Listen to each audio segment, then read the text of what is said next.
Yeah, I'm just out here cleaning up, and I came across some of my AMC stuff here. I know they've been talking about valve jobs and whatnot. This right here was one of my original intake valves for the AMC motor for the wagon. It's a 2055 Chevy valve, 100 thousandths longer. The reason we go with Chevy valves are, let me see if we can do this. I'm doing this rather than micrometer because I figured it's an easier visual. The valve stem is 11/32 seconds. On an AMC, the valve stem is 3/8. So let me see if I can hold this for you guys. Show you what I'm talking about. See the difference? That's a 3/8 wrench on 11/30 seconds valve. Here's an 11/30 seconds wrench. So it's pretty much on there. By shrinking down the valve stem size, the air that coming into the motor has less restriction. It's that simple. Plus these are undercut. They actually machine it down even further, so it's even thinner here. I don't know if you guys can see it. It's actually a different color. So they go up as high as they can go before it starts to, run out of valve guide. So basically what they do on the AMCs is they drill out the original valve stem guide and they'll put in a bronze guide with a small inside diameter. Okay, this valve has to be 100 thousandths longer to match the valve of an AMC. Will come very close.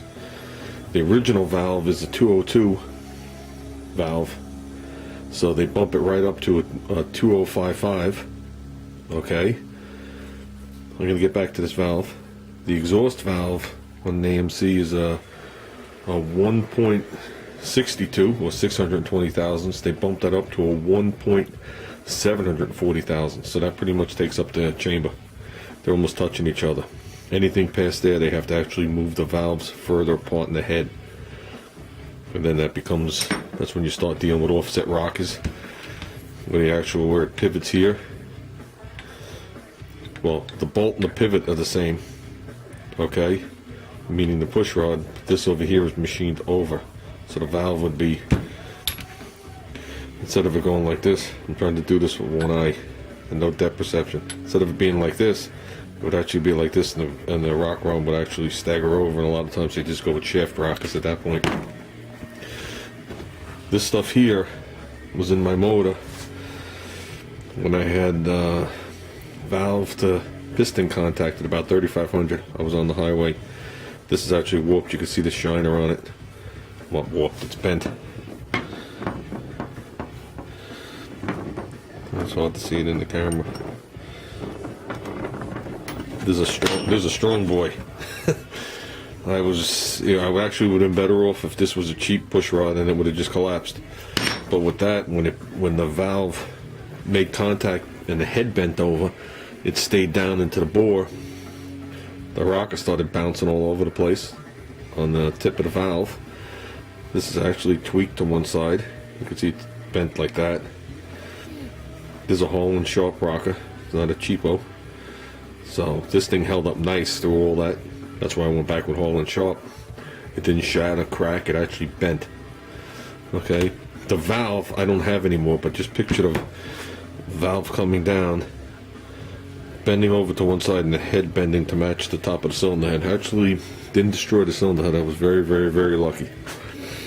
But the reason I'm showing you this is, as you guys have been seeing with the valve jobs, where they grind it, or where you lap it into the seat and then you margin.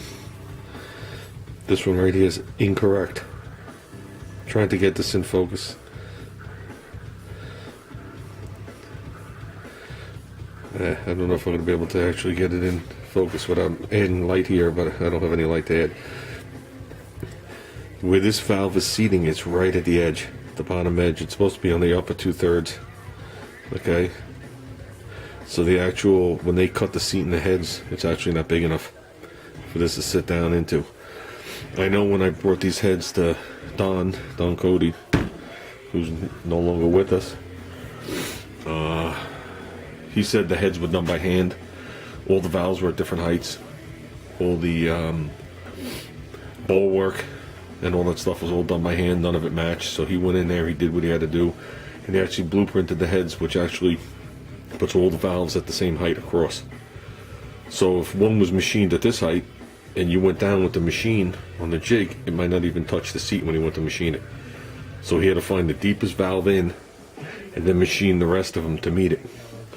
And I know when we were done, this wound up, like I said, being a 2055, you know, it's an optional small block Chevy intake valve, 100 thousandths longer, and if I'm not mistaken, the other ones were either Boss 302 or 351 Cleveland exhaust valves at standard height. They still wound up being two different heights. That's just the way it is. And the motor has two different length push rods to get the geometry correct. I didn't go with the undercut, okay, and I didn't go back with Manley valves because he had seen a batch of Manley valves come through where the actual heads were just popping off for no particular reason other than just a shear off. So I went with Ferrara valves. But other than that, you know, you gotta take your advice of your machinist, you know, especially someone like Don who knew what he was doing. You know what I mean? So, I mean, the amount of flow difference that I lost through this is minuscule for what I'm doing with this car. You know what I mean? You know, the heads do have a lot of bowl work. They have, the roofs are raised 125 thousandths on them. I know the heads are milled a lot. They're milled to the point where the intake should be milled with it. But I refuse to mill a $3,000 intake to match these heads. So, with the roofs being raised 125 thousandths, an eighth of an inch, the actual ports actually line up. It's the bolt holes that become a problem, and it's a big process to get an intake manifold on and off this motor.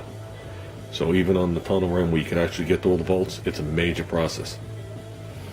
So, but it is what it is. And that one, that's pretty easy because when I take the plenum off, I was actually able to see the runners matching up. So, I've seen on modern day cars when the runners don't line up, which actually what a throttle body is, if it doesn't line up, it makes a vortex in there. It makes a car surge and do all sorts of weird, crazy stuff. So it's pretty important. But I know, I wish I could show you this a little better. Yeah, you may be able to see it there. If I went under a light, this one under the bulbs burned down on. I just wanted to show you what it looks like when a valve isn't done right. And the funny part was I bought these heads from a friend who just had all the machine work done and paid big. It was one of the valves locked up in one of the guides and just hung. So,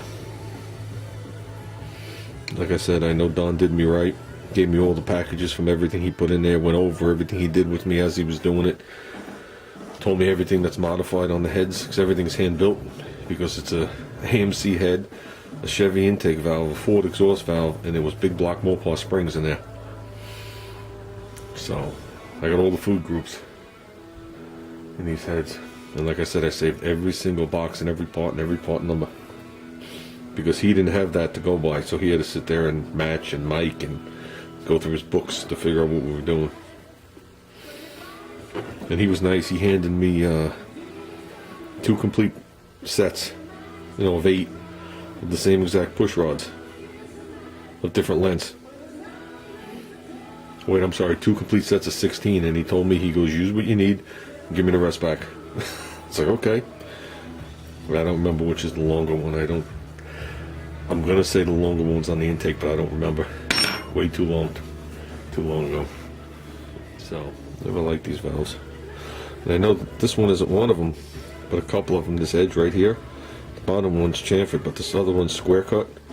And this is where your keepers and retainers go. I know you can rub your hand on it, and it was actually beating its way back up like it was gonna blow the retainer off. So, obviously all that stuff is new now. And higher quality. So, that was an expensive trip to cruise night that night. Really expensive.